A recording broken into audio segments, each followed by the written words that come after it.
प्रीतमगढ़ राज्य में झुमरू नाम का एक नाई रहता था, जिसके 2 बेटे थे।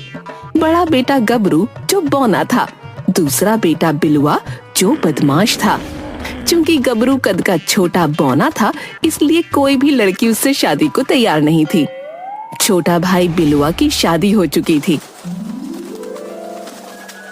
एक दिन झुमरू अपने दोनों बेटों को अपने पास बुलाता है। बेटा, मेरी अवस्था अब दुकान संभालने की नहीं रही। मेरी आंखों की रोशनी लगातार घटती जा रही है। ऐसा क्यों बोलते हो जी? अभी तो आप कम से कम 20 साल दुकान संभालेंगे। ऐसा नहीं है। कल ही एक कस्टमर का मैंने मूंछ काटते काटते थोड़ा सा नाक काट दिया। ओह, फिर क्या हुआ? फिर क्या, जैसे तैसे मामला शांत हुआ। कल से बिलुआ दुकान संभालेगा। वैसे भी शादीशुदा होने के कारण इसकी जिम्मेदारी ज्यादा है। तो फिर गबरू क्या करेगा? वो कैसे अपना जीवन चलाएगा?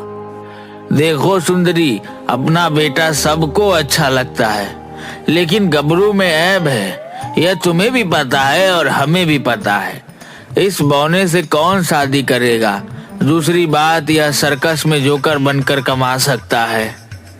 क्या बोलते हो जी? दुनिया का पहला बाप देख रही हूँ जो अपने बेटे को सर्कस में जाकर जोकर बनने के लिए बोल रहा है। माँ, बौना को बौना नहीं कहोगी तो क्या कहोगी? पिताजी ने इसके लिए सबसे अच्छा धंधा चुना है। दूसरे दिन से बिलुआ अपने पिताजी की दुकान पर जाकर बाल काटने का काम करने लगता है। 1-2 महीने दुकान चला लेने के बाद एक दिन बिलुआ गबरू से बोलता है।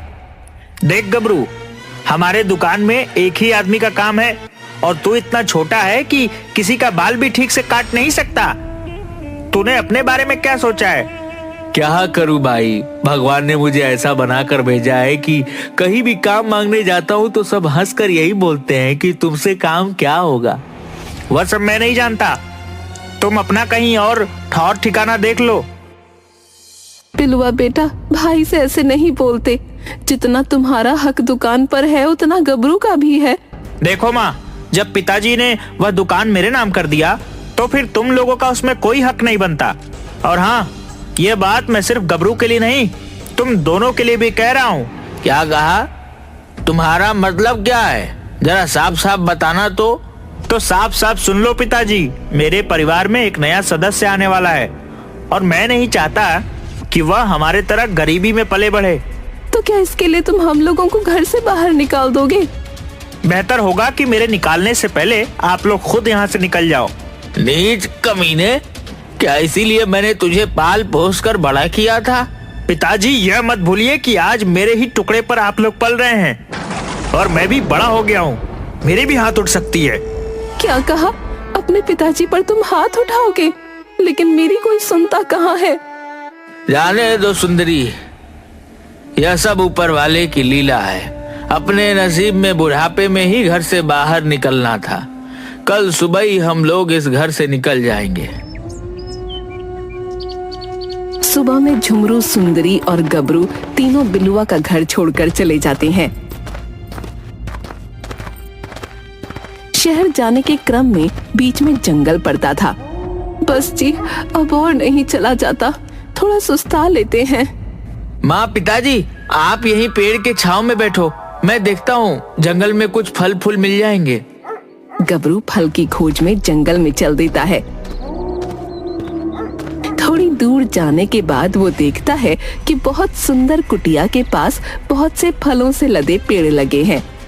पास में ही एक तपस्वी धुनी रमाए बैठे हैं। तभी वो देखता है कि एक सांप तपस्वी को काटने जा रहा है। वो झट से सांप को हाथ में पकड़ लेता है, लेकिन सांप बड़ा होने के कारण गबरू को अपनी पूंछ से बांध लेता है। गबरू छटपटाने लगता है। तभी तपस्वी का ध्यान पत्तों की खरखराहट से टूट जाता है और वो गबरू को उसे सांप से अलग कर बचाता है। कौन हो तुम बालक? इस घने जंगल में क्या करने आए हो? प्रणाम महाराज, मेरा नाम गबरू है।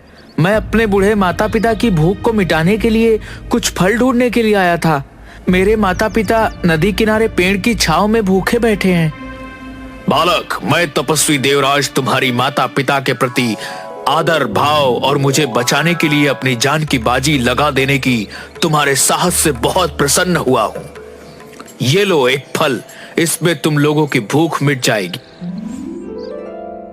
जी महाराज, मैं इसे अभी माँ पिताजी को जाकर खिला देता हूं। परंतु मुझे यह समझ में नहीं आ रहा कि तुम अपने माता पिता के साथ जंगल में क्यों भटक रहे हो।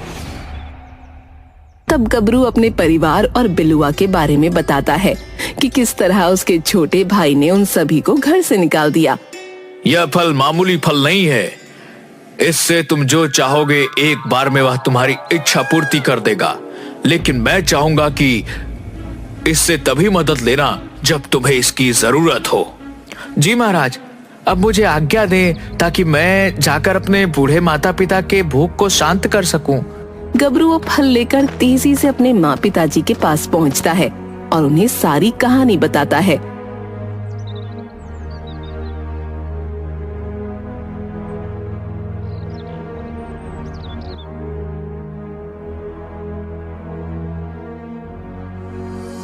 फिर वो लोग फल से अपने लिए स्वादिष्ट खाने की इच्छा जाहिर करते हैं और उसी खाने को खाकर नगर की ओर निकल जाती हैं। नगर में एक ढाबे पर। अरे बोने, तुझे क्या चाहिए? बहुत देर से देख रहा हूँ, टुकुर टुकुर देख रहा है। फिलहाल तो मुझे काम की सख्त जरूरत है, मुझे काम चाहिए। अबे ठिगने, मेरा पाव भाजी का दुकान है, एक पाव के बराबर तो तू ही है। तू क्या काम करेगा मेरे यहाँ? जा कहीं और नौटंकी में शामिल हो जा। जगन, तुम्हें काम नहीं देना है तो मत दो, लेकिन किसी के रूप, रंग और कद का ऐसे मजाक उड़ाना उचित नहीं। अच्छा, बहुत बुरा लग रहा है तुझे? तो तुम ही अपने ढाबे में काम पर क्यों नहीं रख लेते? मैं जरूर रख लेता, लेकिन मुझे तो खुद कोढ़ हो गया है। मैं दुकान बंद करके हरिद्वार जा रहा हूँ, वहीं बैठकर भीख मांगूंगा। बेटा, मेरी दुकान भी पाव भाजी का सामने है, लेकिन मुझे कोढ़ हो जाने के कारण यह दुकान मैं बंद कर हरिद्वार जा रहा हूँ। अगर तुम चाहो तो इसे खुद से चला सकते हो। चाचा, तुम्हें कहीं जाने की जरूरत नहीं, हम दोनों मिलकर पाव भाजी की दुकान चलाएंगे। बेटा, मुझे कोढ़ हो गया है और यह बात नगर में सभी को मालूम हो चुका है, इसीलिए मेरी दुकान से कोई खाना नहीं खाएगा। एक दो कस्टमर आता भी है तो यह लालची जगन उसे कोढ़ के नाम पर भड़का देता है और अपने यहाँ बुला लेता है। चाचा, मेरे माँ पिताजी हैं, हमें एक कमरा चाहिए ताकि हम लोग रह सकें। अगर तुम लोग छुआछूत नहीं मानते तो मेरे घर पर रह सकते हो, वैसे भी अब मैं हरिद्वार निकलने ही वाला हूँ। धर्मा उन लोगों को अपने घर ले जाता है। वहाँ गबरू से चमत्कारी फल से एक छोटा सा फल मांगता है और धर्मा को खाने के लिए देता है। फल खाते ही धर्मा के जितने भी कोढ़ के लक्षण थे सारे गायब हो जाते हैं। धर्मा खुश हो जाता है। तभी नगर में महामारी फैल जाती है। लो, इस महामारी में तो लोग हमारे पाव भाजी भी नहीं खाएंगे। अब हम लोग कैसे रहेंगे? पता नहीं यह महामारी कब खत्म होगी। गबरू उस चमत्कारी फल से महामारी ठीक होने वाली दवा की इच्छा जाहिर करता है। फल से तुरंत एक रस से भरी बोतल निकलती है। उस चमत्कारी रस को पाव भाजी में छिड़क कर वो बेचने लगता है, जिससे बीमार व्यक्ति ठीक होने लगते हैं। उधर प्रीतमगढ़ के दरबार में महाराज की जय हो। हमारी खुफिया विभाग से हमें पता चला है कि चूनागढ़ के महाराज भैरव सिंह हम पर हमला कर प्रीतमगढ़ को अपने राज्य में मिलाना चाहते हैं। जी महाराज, हमने भी पता करवाया है। जूनागढ़ के महाराज भैरव सिंह का मानना है कि हमारे नागरिक उनके राज्य में पलायन कर महामारी फैला रहे हैं और यह भी मानना है कि हम लोग महामारी पर काबू नहीं पा रहे हैं। अगर एक हफ्ते में महामारी पर काबू नहीं पाया गया तो वे हम पर हमला कर देंगे। और महाराज, इस वक्त हमारे आधे से ज्यादा सैनिक बीमार पड़े हुए हैं। जो हैं भी वह महामारी से भयभीत हैं। वह अभी आक्रमण का सामना करने को तैयार नहीं है। मंत्री जी, जितना जल्दी हो सके महामारी के रोकथाम के लिए उपाय निकालिए, नहीं तो बहादुर राजा भैरव सिंह के सामने हमारे सैनिक कहीं भी नहीं टिकेंगे। महाराज, हमें पता चला है कि नगर में पाव भाजी बेचने वाला बौना गबरू, उसकी पाव भाजी खाने से लोग तेजी से ठीक हो रहे हैं। तभी राज वैद्य आकर बताते हैं कि जांच में महाराज सहित राजमहल के अधिकांश लोग महामारी से ग्रसित पाए गए हैं। मंत्री जी, हमें उस गबरू पाव भाजी वाले की दुकान पर ले चलिए।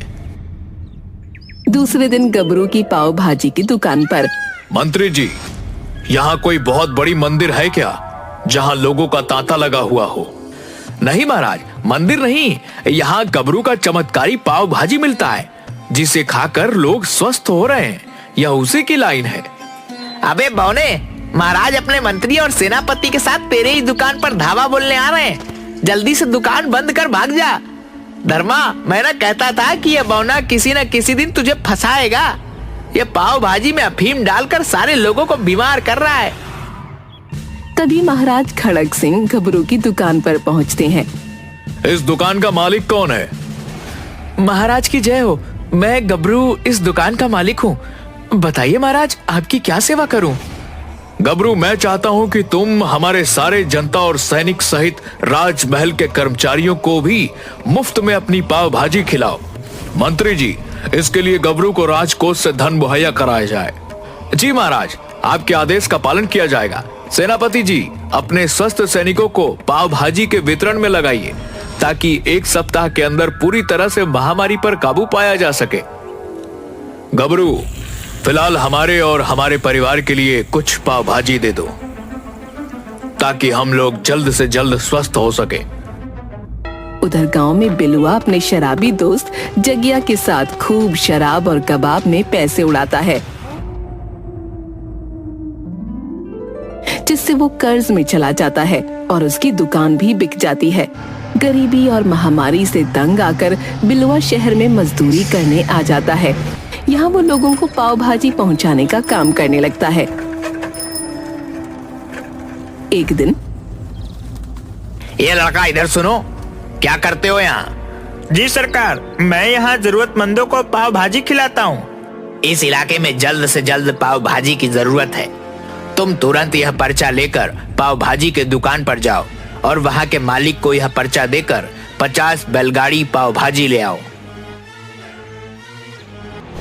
बिलुआ 50 बैलगाड़ी लेकर गबरू की पाव भाजी की दुकान पर पहुंचता है, लेकिन पाव भाजी लेने के लिए लोगों की भीड़ में वो पाव भाजी के मालिक तक नहीं पहुंच पा रहा था। तभी उसकी मुलाकात धर्मा से होती है।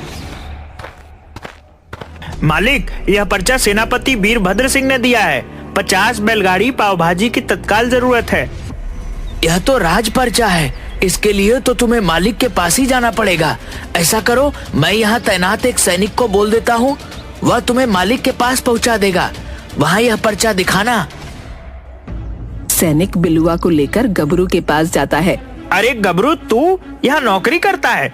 देख, आज मैं अपने मेहनत की बदौलत राज कर्मचारी बन गया हूँ। यह राज पर्चा देख, तुम्हारे मालिक को दिखाकर 50 बैलगाड़ी पाव भाजी लेने आया हूँ। सेनापति वीरभद्र सिंह मुझे खुद यह पर्चा दिए हैं।